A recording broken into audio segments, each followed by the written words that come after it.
Vous êtes bien à l'écoute de l'ORTM, merci de nous rejoindre. Il est 7 heures à Kita, la même heure partout au Mali.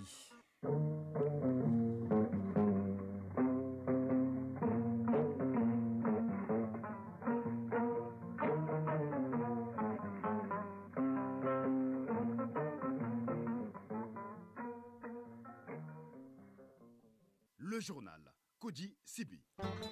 Mesdames, Messieurs, bonjour. Le Mali et ses partenaires ensemble pour trouver une solution à l'extrémisme violent. Une table ronde présidée par le Premier ministre lance la réflexion sur comment trouver le financement pour le plan d'action 2022-2026 de la politique nationale de prévention et de lutte contre le phénomène. Le ministre burkinabé de la Culture en visite au Mali, l'émissaire des autorités du Faso est venu remercier le Mali pour sa participation de qualité à la 28e édition du FESPACO. Dans le dossier du jour, Aridou Matina nous parlera du ramadan musulman et du carême chrétien qui nous dira si les deux pratiques font bon ménage. En sport, les finales du tournoi international amical de basket se jouent ce soir dans la salle Salamatou Maïga avec comme affiche Mali-Algérie en dames et Mali-Guinée en garçons. La situation alimentaire et nutritionnelle du Mali en 2023 est le sujet de la chronique du développement du jour. Le nombre de personnes en situation d'insécurité alimentaire et leurs besoins, voilà pour le sommaire. Bienvenue dans ce journal. Obtenir des financements pour le plan d'action 2022-2026 de la politique nationale de prévention et de lutte contre l'extrémisme violent, c'est l'objet d'une table ronde organisée à Bamako. Le lancement de la table ronde sur le financement du plan d'action est présidé par le Premier ministre qui a plaidé pour une participation de tous les partenaires du Mali pour vaincre un fléau mondial. Plusieurs organisations internationales ont marqué leur présence. Le compte-rendu de Alousseni Touré de la presse de la primature. Le terrorisme, ce fléau des temps modernes, a un impact des plus dévastateurs sur nos populations, notamment les plus démunies. Prévenir le terrorisme et l'extrémisme violent ne peut se faire sans une connaissance approfondie du sujet. C'est pourquoi une étude commanditée par le PNUD estime que les causes du phénomène sont difficiles à appréhender en dehors d'une approche holistique du sujet. Le Mali a adopté en 2018 une politique nationale de prévention et de lutte contre l'extrémisme violent et le terrorisme. Celle-ci constitue le cadre de coordination des interventions en la matière. Alfredo Texera, représentant du PNUD et du système des Nations Unies au Mali. Les Nations Unies, en particulier le PNUD, avaient appuyé l'élaboration de cette politique. Et nous sommes très heureux d'avoir pu appuyer le secrétaire permanent rattaché au ministère des Affaires religieuses, du culte et des coutumes pour l'élaboration du nouveau plan d'action 2022-2026 qui sera présenté. Le rétablissement de la paix et de la sécurité demeure un objectif majeur pour les autorités maliennes. Cet objectif ne peut être atteint par le pays tout seul, d'où l'appel aux organisations et aux pays amis pour aider au financement du plan d'action 2022-2026 de la politique nationale de prévention et de lutte contre l'extrémisme violent et le terrorisme. Dr Shogel Kokalamaïga, Premier ministre. Votre présence massive et de qualité à cette table ronde traduit l'intérêt particulier que vous accordez à notre pays, ainsi que votre disponibilité à accompagner la mise en œuvre du programme d'action du gouvernement, dont l'axe premier est le rétablissement de la paix et de la sécurité sur l'ensemble du territoire national. Je souhaite vivement que l'engagement et l'esprit de collaboration qui ont permis l'avènement du document de politique et de son plan d'action continuent de prévaloir dans la mise en œuvre avec toute l'urgence qu'exige la course contre la montre dans laquelle nous sommes engagés dans la lutte contre l'extrémisme violent et le terrorisme pour un retour définitif de la paix et de la sécurité dans notre pays. L'extrémisme et le terrorisme ont cela en commun qu'ils détruisent les fondements même de nos sociétés en opposant les populations les unes aux autres et en sémant l'intolérance. Dans ce contexte de superposition des menaces, l'extrémisme violent et le terrorisme sont devenus les entraves majeures au développement du pays et à l'épanouissement de ses populations. Pour cause, ces deux fléaux ont un coût direct et indirect extrêmement élevé en termes de vies humaines et de destruction des biens et d'infrastructures. Des villages entiers ont été ravagés, des récoltes brûlées,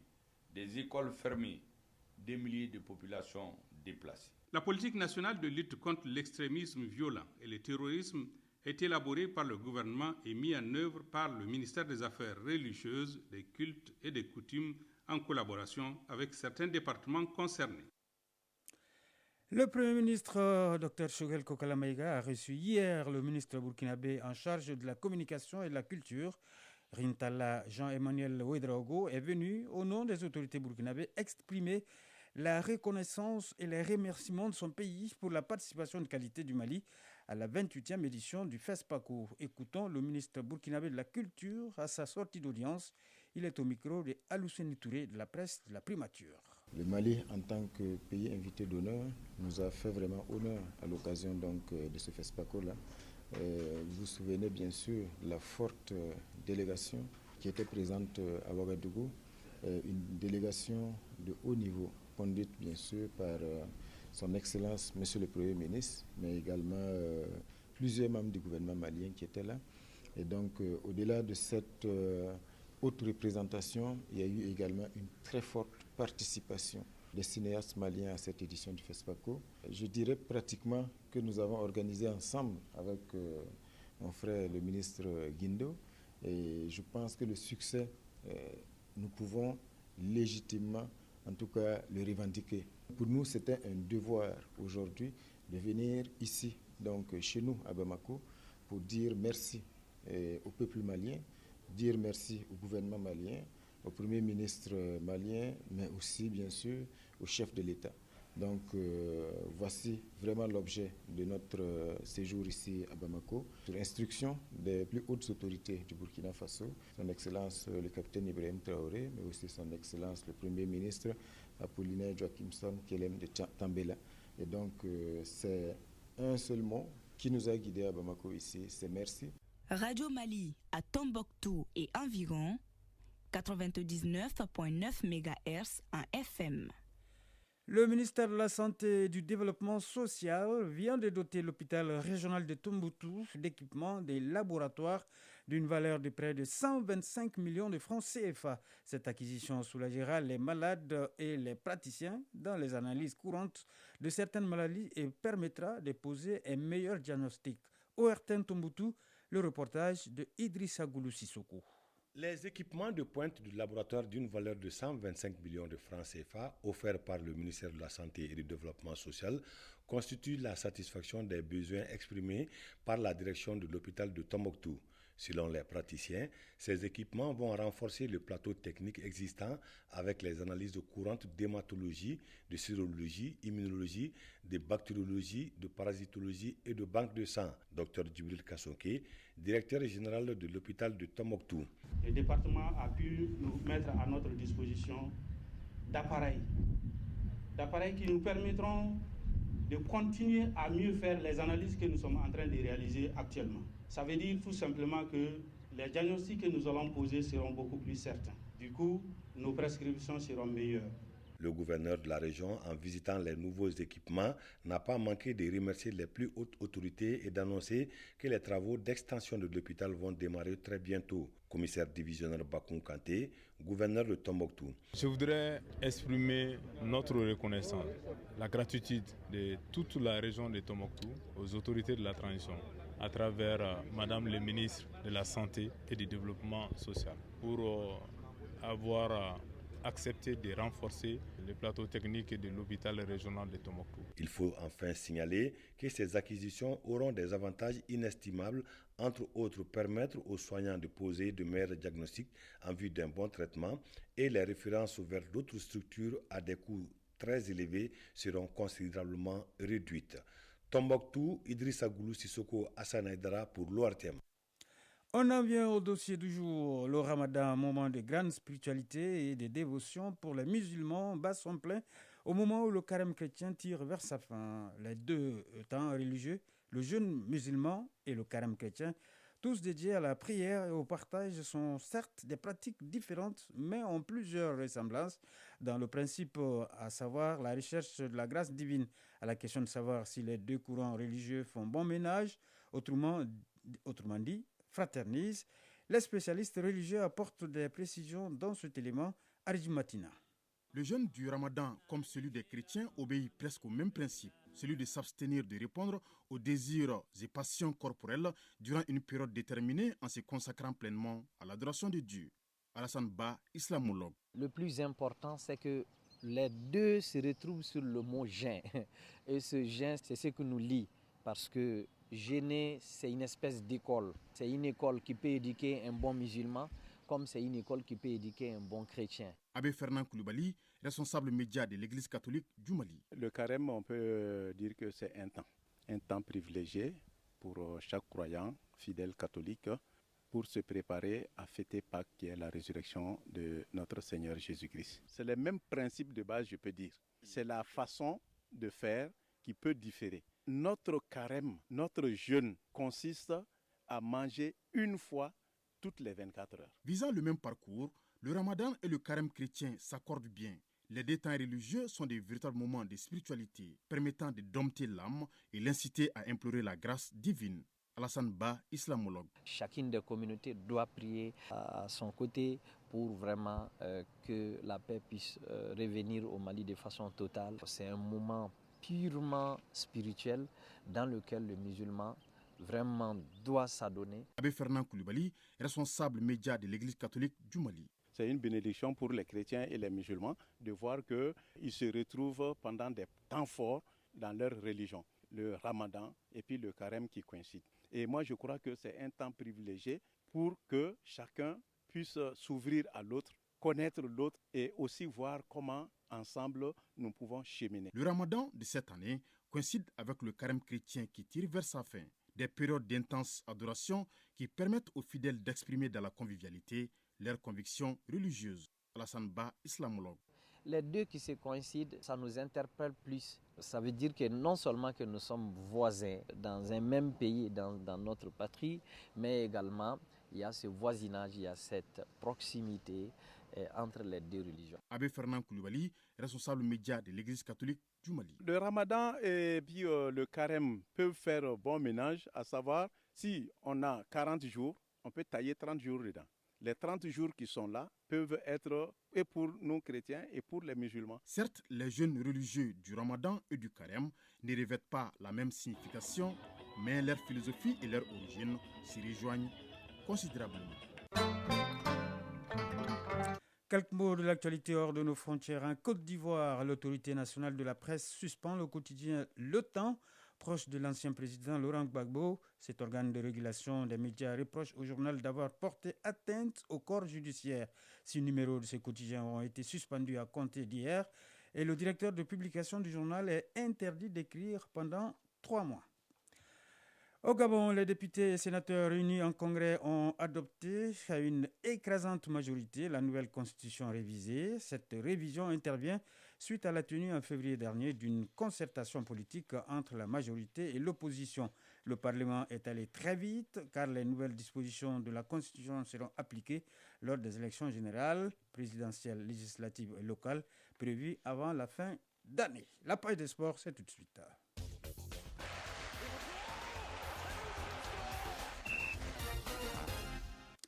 Championnat national de Ligue 1 de football, le dernier match de la 13e journée se joue ce vendredi au stade de Mamadou Diarra H à Koulikoro. L'AS Real affrontera les 11 créateurs de Niarela. Basketball, tournoi de l'amitié, les finales se joueront ce soir et verront les oppositions Mali-Guinée en garçon et Mali-Algérie en filles. Les rencontres se joueront dans la salle Salamatou Maïga. Le résumé de l'actualité sportive avec Isaac Younou. On commence par le basketball. Les finales du tournoi de l'amitié de basketball se joueront ce soir dans la salle Salamatou Maïga. Le Mali affrontera la Guinée en garçon et le Mali affrontera l'Algérie en fille. Déjà hier, tic en main pour la finale, le Mali qui voudrait à tout prix préserver son invincibilité devant la Guinée l'a emporté 76-51. La même affiche chez la fille. Les Maliennes se présentent devant une équipe guinéenne décimée par les maladies. La partie s'emballe au cours du premier quart-temps, 12-10 pour la Guinée. Une joie de courte durée, les Guinéennes craquent et abandonnent le plancher à la mi-temps, 47-22 pour le Mali. Les acteurs déplorent l'interruption de la partie, un incident qui n'enlève rien au charme de cette fête de la jeunesse de l'amitié. Football, championnat national de Ligue 1, le dernier match de la 13e journée se joue ce vendredi au Stade Diarra H de Koulikoro. L'AS Real affrontera les 11 créateurs de Niarela. Hier au Stade Diarra H, Afrique Football Elite a battu l'Union Olympique par 1-0. Les rencontres jouées ont donné les résultats suivants. L'ASCO et l'USFAS au match nul 0-0. C'est ce même score de 0-0 qui a sanctionné la rencontre COB Djoliba. L'AS Police et les Salvador de Banco se sont séparés sur le nul vierge. Bingham FC et LCBA ont fait match nul 1 but partout. C'est ce même score de 1 but partout qui a sanctionné la rencontre Black Star de Balabougou, US Bougouni. L'AS Bagadia a battu l'US Kita par 3-1. En ce qui concerne le championnat national de football féminin, la première journée du Caradas commence aujourd'hui sur le terrain numéro 1 de l'AS Real. Super Lyon affrontera l'USFAS et sur le terrain numéro 2, l'AS Mandé en découdra avec l'AS Real. Après avoir destitué la Guinée de l'organisation de la CAN 2025 en septembre 2022, la Confédération africaine de football a enfin officialisé hier une date limite pour la désignation du nouveau pays hôte. Contrairement à des rumeurs insistantes, ce ne sera pas forcément pour l'Assemblée générale de l'instance fixée au 13 juillet à Cotonou au Bénin. En effet, au lendemain de son comité exécutif tenu par visioconférence, la CAF a seulement fait savoir qu'elle annoncera son choix avant septembre prochain et désignera également par la même occasion le pays hôte de l'édition suivante, c'est-à-dire celle de 2027.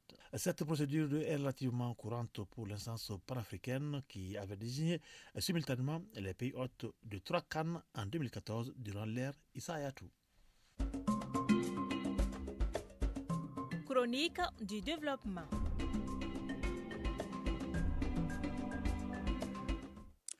La chronique du développement du jour fait l'état des lieux de la situation alimentaire et nutritionnelle du Mali en 2023.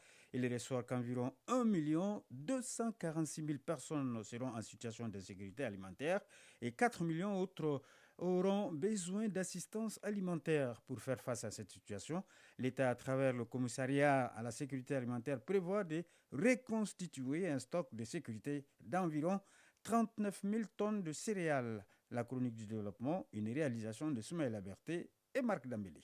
En 2023, la situation alimentaire et nutritionnelle du Mali connaîtra des déséquilibres. Le pic interviendra pendant la période de soudure. Aussi, le nombre de personnes en situation de vulnérabilité alimentaire se comptera par millions. Ces informations sont fournies par une enquête menée sur le terrain. Écoutez Amadou Dambélé, le commissaire adjoint à la sécurité alimentaire. La situation alimentaire au Mali pour l'année 2023 a été caractérisée par le système d'alerte précoce à travers leur enquête qu'on appelle l'ANSAN. L'ANSAN, c'est l'enquête nationale de sécurité alimentaire qui a été validée par le cadre harmonisé, qui est un outil du SILS qui permet d'harmoniser la situation alimentaire dans chacun des pays du SILS. Donc, si pour le cas du Mali, cette enquête et le cadre harmonisé ont pu détecter environ 1 246 000 personnes qui seront en situation de vulnérabilité alimentaire au courant de l'année 2023 pendant la période de soudure, c'est-à-dire entre les mois de juin et les mois de septembre. En plus de ça, il y aura 4 millions d'autres personnes qui ont besoin qu'on les assiste dans le cadre de leur travail quotidien, tels que les agriculteurs, les éleveurs, les pêcheurs, pour qu'ils n'utilisent pas leurs moyens de travail pour se nourrir. Et pourtant, selon la même enquête du système d'alerte précoce, en 2023, la situation est beaucoup plus favorable qu'en 2022. L'année dernière, plus d'1 800 000 personnes étaient en situation d'insécurité grave et plus de 5 millions avaient besoin d'assistance alimentaire. Et les zones qui sont les plus souvent affectées sont connues. C'est toutes les régions du Nord qui sont dans cette zone. Il y a le centre du pays et il y a la zone du Sahel occidental qui s'étend du nord du cercle de Caille, dans la région de Caille, au nord de la région de Ségou, en passant par les cercles de Yélimane, de Nioro, de Nara, de Banamba et de Niano. Toutes ces zones sont des zones d'insécurité. Il y a aussi les zones au niveau desquelles il y a des insécurités civiles qui font que les populations n'ont pas pu s'occuper de leurs activités agricoles, et ce qui engendre des déficits de production. Il y a bien entendu aussi des zones de l'Office Niger au niveau desquelles la crue a entraîné la perte de certaines superficies qui ont fait que les producteurs n'ont pas pu produire du riz dans ces zones-là. Il y a quelques poches aussi dans les zones sud du pays au niveau desquelles la pluviométrie n'a pas été bonne. Gouverner, c'est prévoir, dit-on. Comme à ses habitudes, cette année encore, le commissariat à la sécurité alimentaire mettra en branle ces mécanismes d'intervention afin de soulager les populations nécessiteuses. Amadou Dambélé, commissaire adjoint à la sécurité alimentaire. pour faire face aux besoins de ces 1 246 000 personnes-là, nous avons besoin de reconstituer notre stock national de sécurité alimentaire. Et ce stock de sécurité alimentaire était estimé à environ 35 000 tonnes de céréales qui sont achetées tous les ans. Cette année, il va être porté à 39 000 tonnes parce qu'on va ajouter 4 000 tonnes. On va reconstituer un deuxième stock qu'on appelle le stock d'intervention de l'État. Le premier stock, qui est le stock national de sécurité, sert à venir en aide à travers des distributions gratuites des vivres aux populations dans les besoins.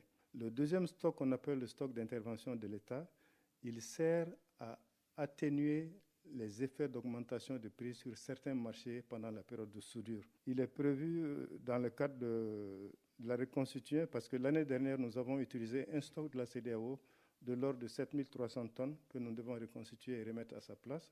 Sur la base de cette reconstitution du stock, nous allons faire une distribution gratuite de 32 010 tonnes de céréales. Tel un serpent de mer, la problématique de l'insécurité alimentaire est récurrente au Mali. Dans ce domaine, les mêmes causes semblent produire les mêmes effets. Alors, question, pourquoi ne parvient-on pas à circonscrire ces fléaux une fois pour toutes? Voilà, Soumaïla nous fascine que la réponse dans la deuxième partie va aborder les notions de sécurité alimentaire, d'autosuffisance alimentaire et de souveraineté alimentaire. C'est ce qui met fin à ce journal. Mise en onde Alou Koulibaly, présentation Koji Sibi. Merci au rédacteur en chef Brahma Traoré qui m'a aidé à le préparer. Journal que vous pourrez retrouver sur www.tm.ml. Nous vous souhaitons de passer une excellente journée de vendredi en compagnie de nos programmes.